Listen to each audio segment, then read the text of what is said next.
Hi, everyone. Welcome to a new episode of Art of the Game. We need to jazz hands. Jazz hands. um, Over here at Cabbit Crossing, and this show is Art of the Game, where we talk about game mastering tips, tricks. We talk about role-playing games. Sometimes we debate on different topics because we all have different points of views. Today's topic is picked by our guest, Game Master Sarah Moore. And so what are we talking about today, Sarah? We're talking about how to become a professional game master. If you want to do it for a living, for people to pay you to do it, which I would like people to pay me more to do it. I like playing games. So just in case someone doesn't know that's even possible, what is that? What's that look like? What scenarios do you get paid to GM? Well, a lot of companies will pay. A lot of game companies, in particular, will pay you to run games at conventions, run their games at conventions. You also have the opportunity to submit games to conventions of your own design or just like your own scenarios and charge for that. You can have people pay to do that. They pay you at conventions? Oh, I thought the convention takes everything. I just ran 4 tables at Gen Con, one a day, because I didn't want to do more, and I charged $20 a ticket. And I filled my tables. Gen Con did take $4 per ticket, so I came out with $16. Pretty reasonable. They do end up paying, and there are some people, and I will not name their names, who charge a couple $100 to sit at their table.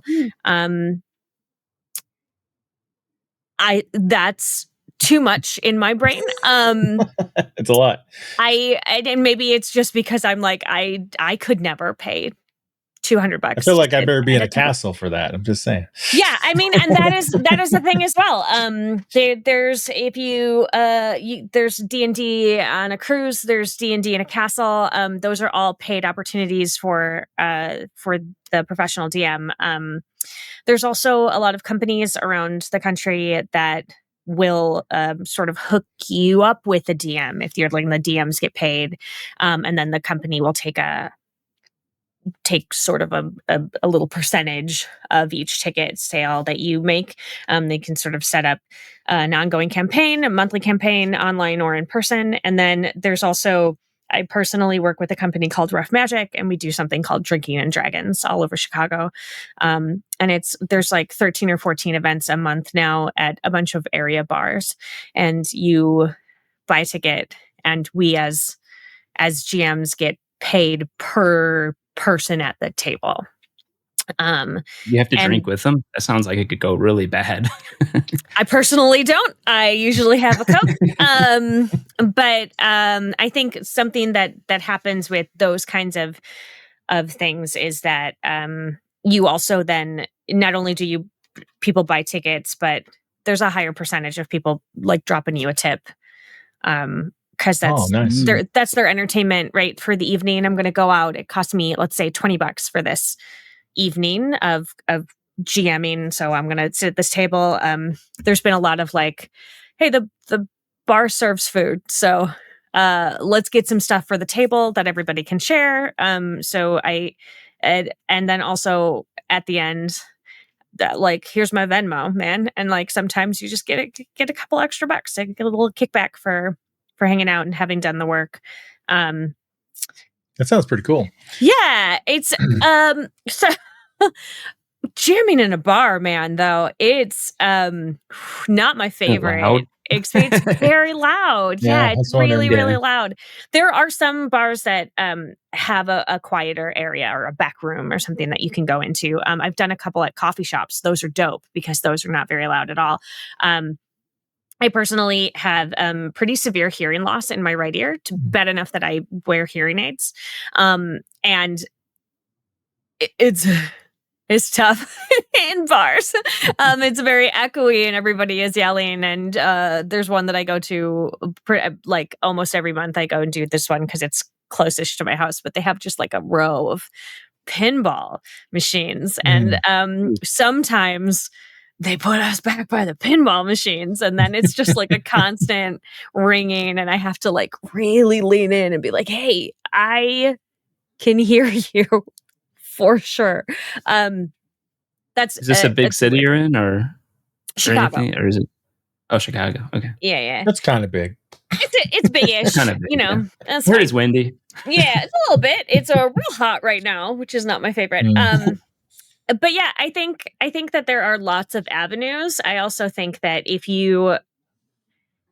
that it's okay for you to, like, even if it's a home game, if your friends are like, you can get paid by just like somebody else can bring the food. I'm doing all this work for to be the DM, which is much more work than a player. Yeah. Yeah. Also, Woody's brought that up a little bit too, where he thinks the players should chip in on like books and stuff if everyone's. I don't disagree. I think, especially I don't know what I think about that. No, you don't think players should. I don't know. Well, it'd be nice. I'm not a forever. I should mention I'm not a forever DM. I usually DM, but there's plenty of times where I don't. And to me, it's always been the person who wants to play the game is the one who gets the game, type thing.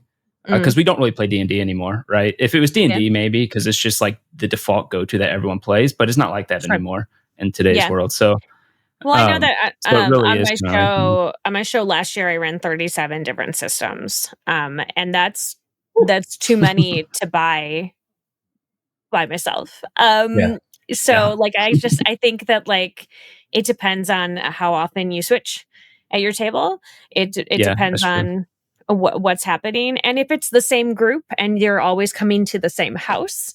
Like, we hosted for a really long time when my kids were tiny, because it was hard to leave the house when my kids are less than 2 years apart. And so we hosted a weekly game night where infants were getting passed around, like, because there was just not if you want to play, you got to come to me. I can't get a sitter once a week.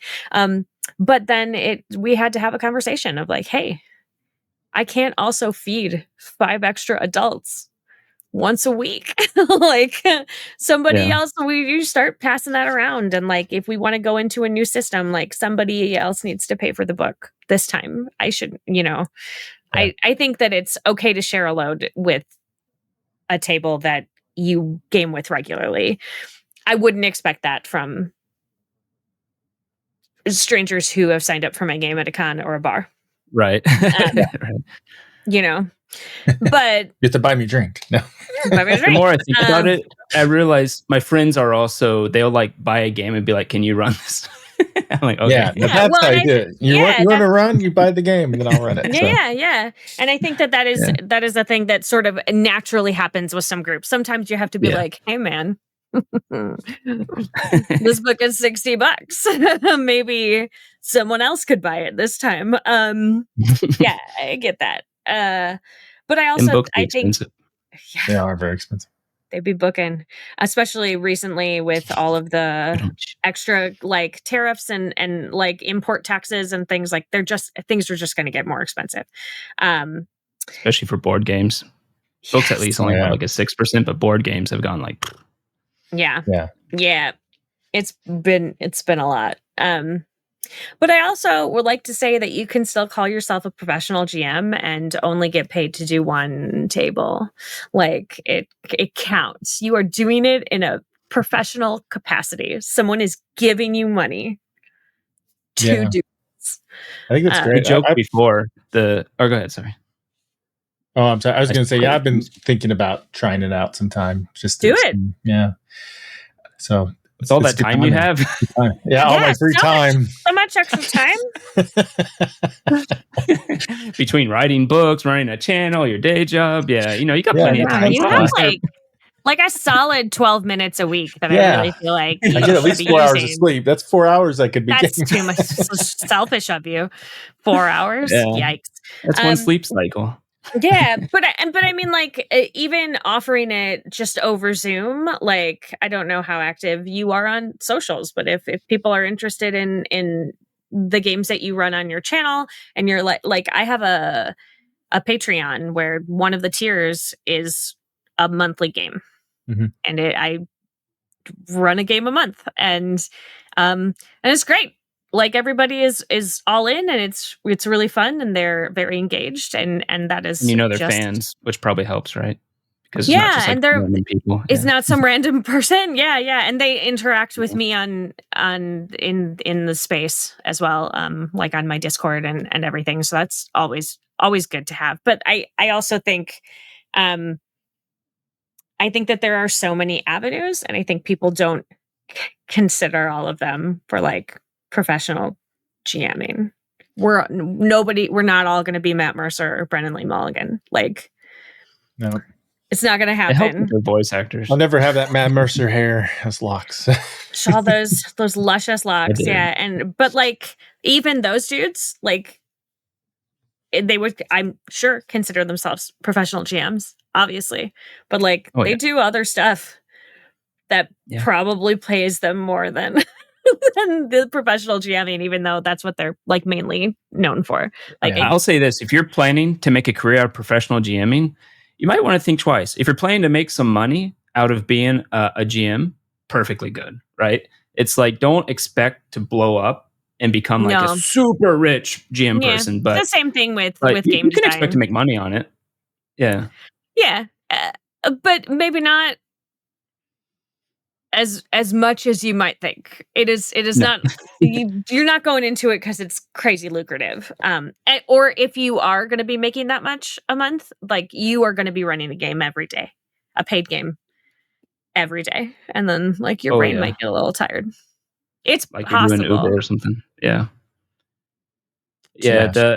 We joked about it before, but I said I made tens of dollars being a professional GM, and it's but I started my YouTube channel with the thought that it was going to be huge, like Critical Role. Everyone thinks that when they start. And then I even hired actors and stuff to be players, and it just it doesn't work out. It's and there's a lot of reasons to that. One of them, it just takes a crap ton of effort if you're actually trying to run like a professional YouTube thing like that. Yeah, Critical Role has a studio team, and and that's because you and don't writers.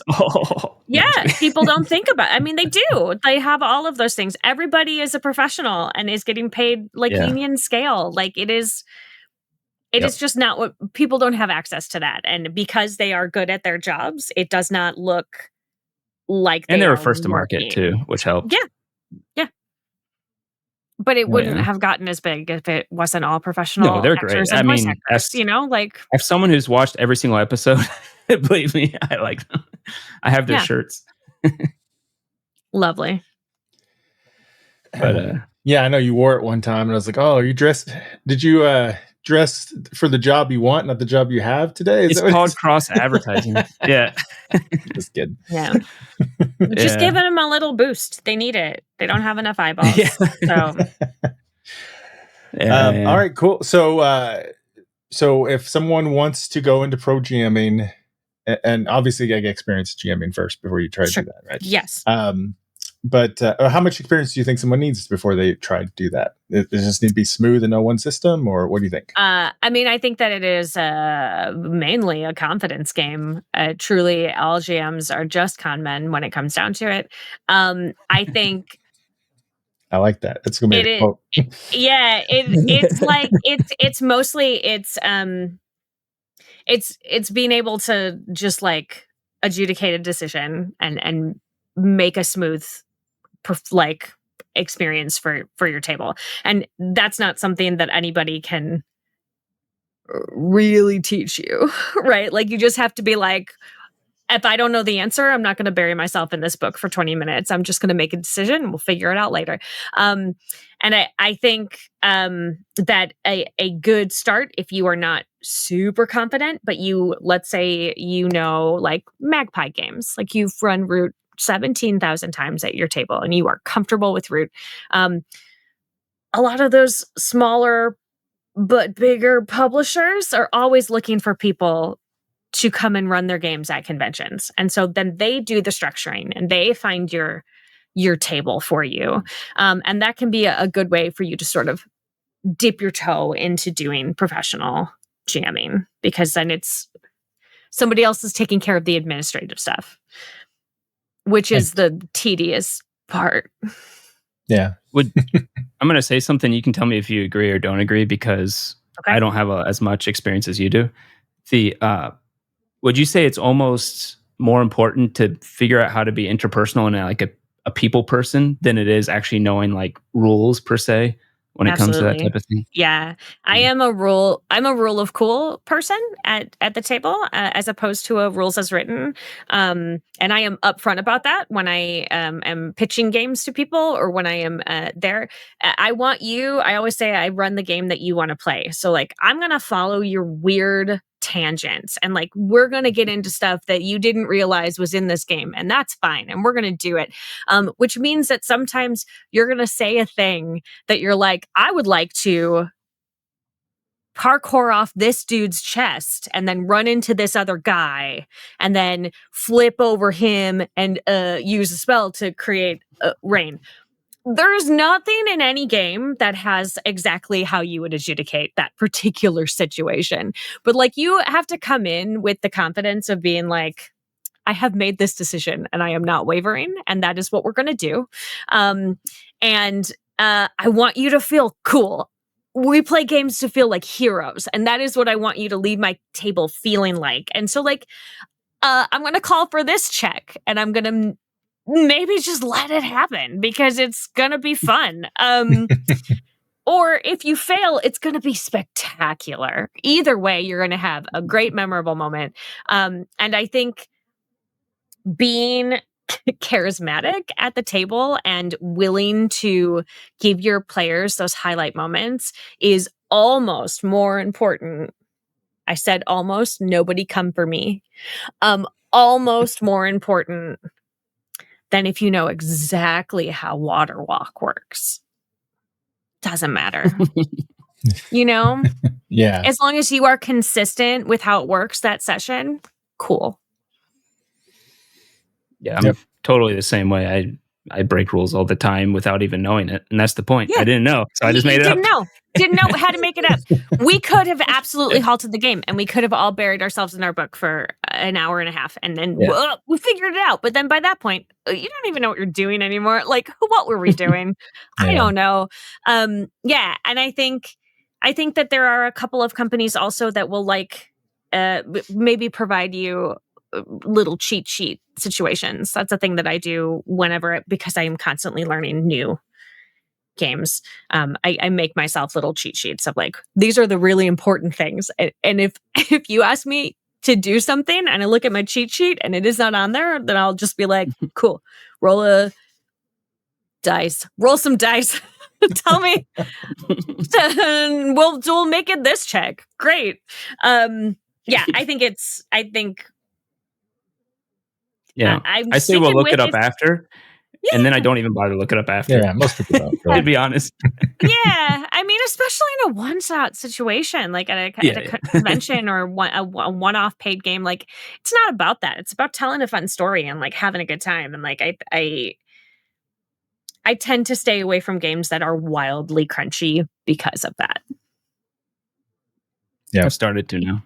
Yeah, I'm probably not going to ever get hired to DM a Pathfinder game, and that is fine. Yeah, I have enjoyed Pathfinder. I have run Pathfinder, and I'm not incapable of doing it, but it is crunch, in a way that I feel like stops me from being able to have a good time with it as the GM. Like I'm just like holding everything in my brain in a way that is making my whole body tense. I don't love it. It comes down to that different people get different things from games, and some people like that stuff. I don't, but some people do. Yeah. And that's great. I'm so much more story driven.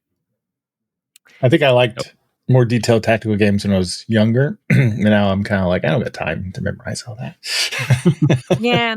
Because I would end up throwing out a bunch of the rules anyway, because it would be too hard for me to look them up at the time. So and I think, after playing like Monster of the Week and a few other rules light games, even Shadow Dark, you're just kind of like, well, we had fun and it worked. So why are we adding all this crunch detail back in? I don't know. Dark's my favorite.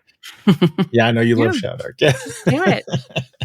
Get out there. Anyway, I stick with my GMing is just a con game. So Get in there. Get in there and be con men. All right, awesome. So, just get some confidence, experience, be a people person first, or primary skill develop, and maybe reach out to different game companies like Magpie or smaller game companies, and see if they want to run you, and then just kind of work your way up from there. You think? Also, if you know D&D and you just want to run a D&D, just run a D&D. People are going to sign up. You will fill that table in a heartbeat. Everybody, and you don't even have to be unique. Just run one of their pre-built modules if you're worried, right? I mean, some of them are actually decent. Yeah, and there's a bunch of their roadmaps for you. Feel free. Yeah. Just open it up. Just as a tip, though, if you are running a module, just read it first. Couple of times. Yeah. Just a few times before you start. Just before I ran Curse of Straw, there were people online going, "Don't even read it, just go." And I didn't do that. I read it, but I was just like, "Who thinks you could do that? That's impossible." There's little plot threads running throughout this whole hardcover book. The GM should not be discovering information at the same time as the players. That is like, oh, hey, wow, you guys are in trouble now. Oh no, this page says you all died. I didn't prep for it. Oops. I think we have an episode on running a pre-built module, but yeah, it's pre-built. Doesn't mean you have to do what it says to. Just everything is modifiable. Yeah. Everything is massageable. All right. Yep. Anything else you want to share before we wrap up? Con your players. All righty. All right. Well, thanks for that. Well, thanks for joining us today, Sarah, and thanks everybody for watching.